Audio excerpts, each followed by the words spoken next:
The storm raged outside, louder than anything. The sky was dark, and the wind roared like it wanted to tear the world apart. Inside, there was silence, the kind of silence that felt heavy, like it had weight. In the middle of that silence was a boy, no older than 16. He sat by a small wooden table, staring at a single candle flickering in the dark. His hands were rough and calloused, too worn for someone so young. But life had been hard on him, too hard. His family's home, once lively with laughter, was now just walls and a roof barely holding together. His father had passed away 2 years ago, leaving behind a mountain of debt.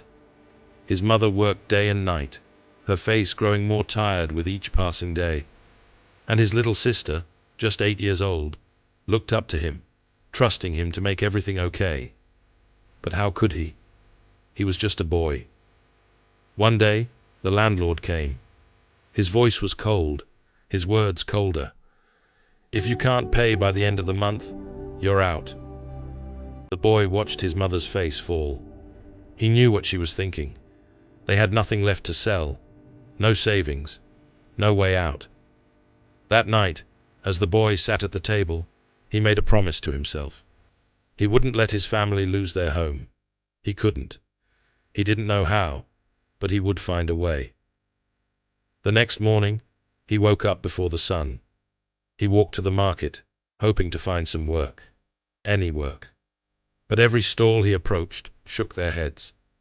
"We don't need help," they said. "Try somewhere else." He didn't give up. By noon, he was drenched in sweat, his feet aching.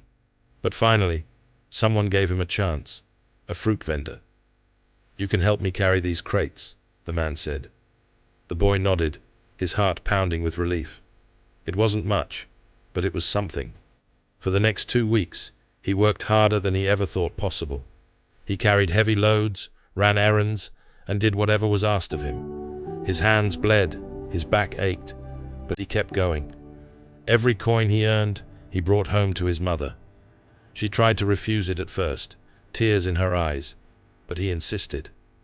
The landlord returned at the end of the month, expecting them to fail. But when the boy handed him the money, the man's expression changed. For a moment, he looked almost impressed. Almost. But the boy's struggles didn't end there.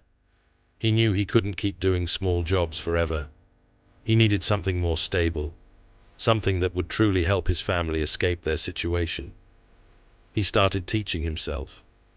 At night, after work, he would sit by that same flickering candle, reading old books he found or borrowed. His eyes burned from exhaustion, but he didn't stop. He learned about numbers, business, and how to trade. And slowly, he started applying what he learned.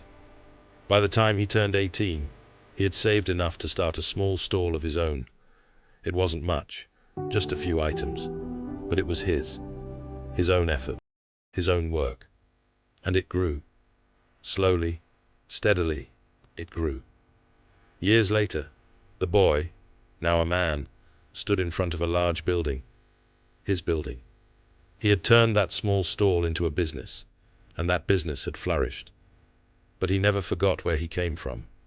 He never forgot the nights spent in darkness, the days filled with hunger, or the pain of watching his mother cry. And he never let go of his promise. The boy's story isn't just about survival. It's about resilience. It's about the power of the human spirit to rise, even when the world feels like it's falling apart. No matter how hard life gets, no matter how impossible it seems, there's always a way forward. And sometimes, that way forward starts with a single step, a single promise, a single flickering candle in the dark. When life pushes you down, remember his story. Remember the strength you carry within you, because just like him, you have the power to rise.